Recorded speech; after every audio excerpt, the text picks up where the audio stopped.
Oscar 2026க்கான award function நடந்து முடிஞ்சிருச்சு. Leonardo DiCaprio நடிச்ச ஒன் பேட்டில் ஆஃப்டர் அனதர் இந்த படம் 6 அவார்டு பார்த்து வாங்கியிருக்கு ஆஸ்காரில்.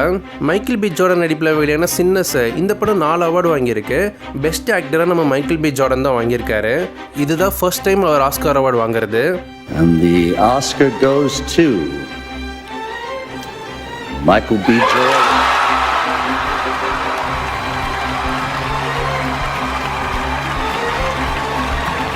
This is the first Oscar win and nomination for Michael. I stand here because of the people that came before me. Sidney Poitier, Denzel Washington, Halle Berry, Jamie Foxx, Forrest Whitaker, Will Smith, and to be amongst those giants, amongst those greats, amongst my ancestors, amongst my guys. Thank you everybody in this room and everybody at home for supporting me over my career. இதை தொடர்ந்து visual எஃபெக்ட்ஸில் Avatar Fire and Ash படம் தான் ஜெயிச்சிருக்கு. கண்டிப்பாக யார் போட்டி போட்டாலும் Avatar படம் தான் ஜெயிக்கும். இது ஆப்வியஸாக தெரிஞ்ச ஒரு விஷயம் தான்.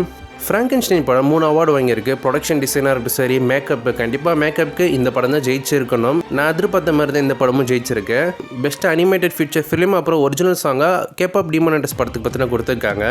அண்ட் ஃபைனலாக ஏகே நடிப்பில் வெளியான பிராட் பிட் நடிப்பில் வெளியான F1 இந்த படம் ஒரிஜினல் சவுண்டுக்கு பற்றின அவார்டு வாங்கியிருக்கு.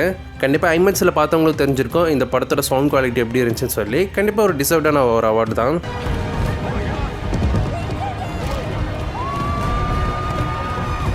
இந்த ஆஸ்கார் அவார்ட் நல்லபடியாக தான் போயிருக்கு. கான்ட்ரவர்சி கிளப்புற மாதிரி வேறு யாருக்கும் அவார்டு கொடுக்கல. வழக்கமாக தகுதியானவங்களுக்கு ஆஸ்கார் கொடுக்காம வேற ஒருத்தவங்களுக்கு கொடுத்து கான்ட்ரவர்சி கிளப்புவாங்க. பட் இந்த முறை கரெக்டாக போயிருக்கு. பெஸ்ட் ஆக்டராக மைக்கேல் பி ஜோர்டன் கொடுத்துருப்பாங்க. பட் சில பேர் டிமோத்தி கொடுத்துருக்கலான்ற மாதிரி பேச்சு போயிட்டுருக்கு. பட் என்னை பொறுத்த வரைக்கும் 2 பேருமே நல்லாவே ஆக்டிங் கொடுத்துருப்பாங்க. மைக்கேல் பி ஜோர்டன் ட்வின்ஸ் கதாபாத்திரம் நடிச்சிருப்பாரு. ஸோ அந்த வேரியேஷனுக்காக மேபி கொடுத்துருக்கலாம்.